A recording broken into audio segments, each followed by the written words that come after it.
A gente teve numa recente conversa sobre o Gugu Liberato num outro canal que a gente produz. A gente produz o canal da Isabelle Benito. Então, quem quiser assistir, bota lá no Google ou entra no YouTube e no Tá Benito Podcast, tem entrevista com a Solange Gomes. E a Solange foi garota do Gugu durante muito tempo, aquela garota da banheira, né? E ela citou na entrevista que o Gugu, muito pelo contrário, tinha um comportamento de heterossexual. Ela não questiona essa questão de se o Gugu era homossexual, muito pelo contrário.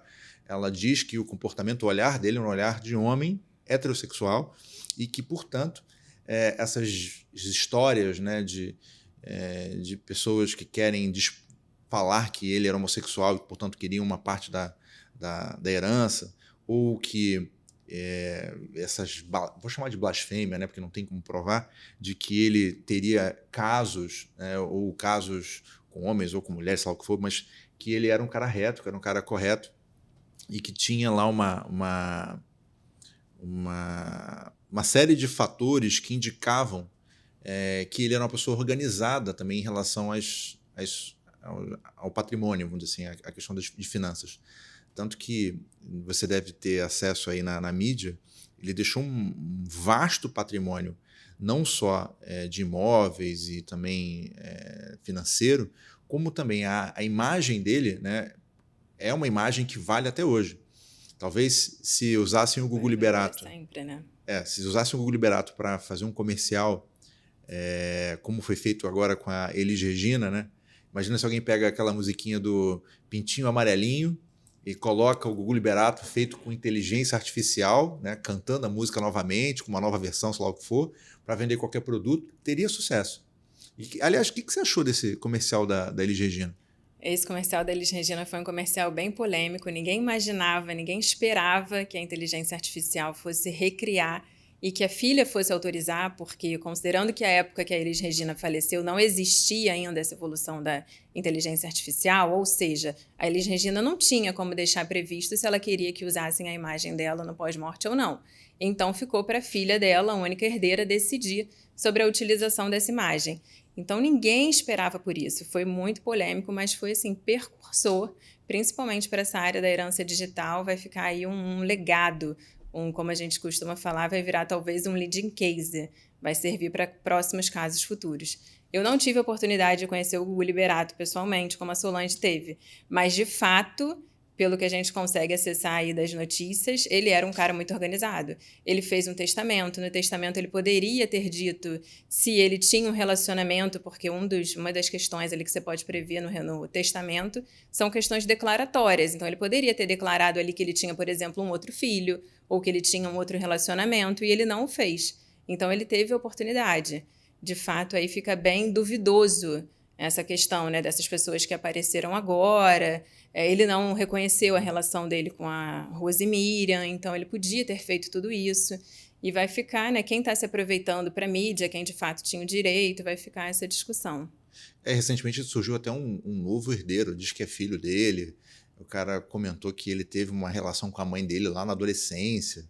Surgiu uma figura dessa aí também, pleiteando alguma coisa. Né? Pois é, aí é outra polêmica, né? Porque aí tem que fazer talvez uma exumação do corpo para fazer teste, para ver se de fato é filho ou se não é filho, por reconhecimento de DNA. Enfim, né? Quando a gente trata de um caso de um famoso, de um artista, de uma pessoa que tenha nome e visibilidade, aparecem aí várias pessoas querendo a oportunidade, querendo visibilidade, mas de fato pode ter acontecido. Né? Então a gente depende aí das provas do que vai aparecer no processo. Malandro, então, é a Madonna, né? Que já colocou em vida que não podem usar a imagem dela para inteligência artificial recriar música ou recriar cenários ou colocá-la em palcos depois da morte dela, não é isso? A Madonna foi uma percursora, porque ela já hoje, né, viva, tem consciência do que a inteligência artificial pode fazer, que a inteligência artificial poderia recriar a imagem dela, e aí no momento em que ela ficou doente, que ela pôde se planejar, já conhecendo dessa possibilidade da inteligência artificial, ela já deixou determinado que ela não quer que façam esse uso da imagem dela, ela não quer que usem um holograma dela em um show qualquer, ela já teve essa possibilidade. E engraçado que outro dia eu recebi um conteúdo do Michael Jackson, uma nova versão de música cantada, né? Chegou no meu WhatsApp, eu não sei, Eu não sei nem se é real, se não é, porque hoje a gente tem muita dúvida, né? Já não dá para saber. Se aquilo é real ou não é, enfim.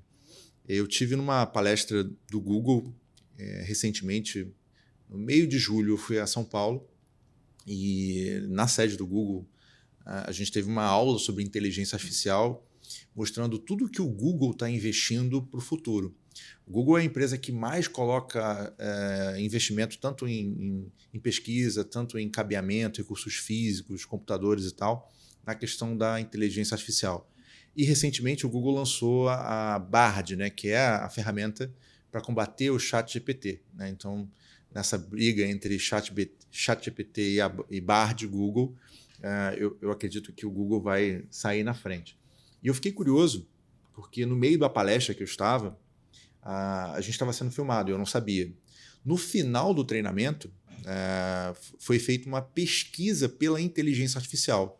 A própria câmera, ela identifica o nosso sorriso, a nossa expressão facial e dá uma nota se o Emanuel, né, estava atento, estava feliz com o conteúdo. E aí fez uma média, né, de todos os presentes ali naquele auditório e identificou se estávamos felizes com o conteúdo. Então eu fiquei imaginando o quanto isso pode ser útil, esse reconhecimento facial, vamos dizer assim, em shows, em cursos, ou mesmo na rua para segurança pública, né? Para você poder identificar pessoas que estão, de alguma maneira, fora da lei. Você acha interessante, você acha legal isso?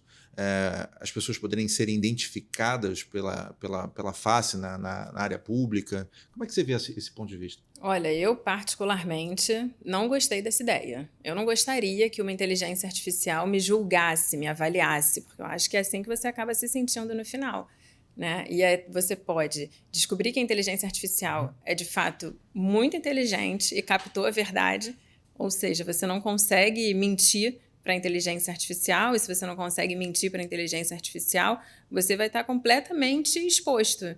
Imagina, um artista que ele tem que usar da imagem dele e ele tem que aparecer em entrevista, ele tem que... uma série de questões ali que ele usa a imagem dele. Se ficassem fazendo teste com inteligência artificial, pegando e falando, olha, nesse momento ele não estava confortável, esse não era um dia bom para ele. É uma intimidade. A pessoa não quer divulgar isso, não quer disponibilizar isso. Então, eu, particularmente, não gostaria que me testassem nesse sentido sem um prévio consentimento.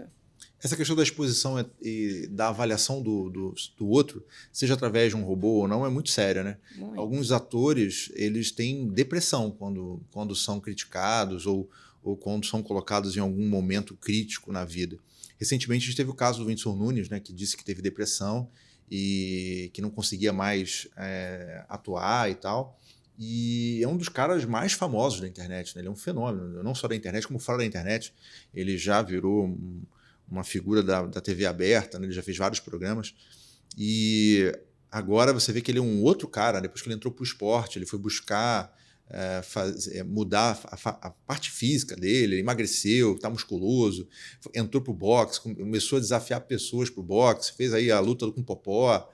Ele é uma figuraça, né? Como é que você vê assim, uma pessoa como o Whindersson, se ele perder a vida, Deus me livre e guarde, né? Imaginar que isso nada aconteça para ele de mal, não estou agorando não, tá, Whindersson? Mas imagina se ele vem a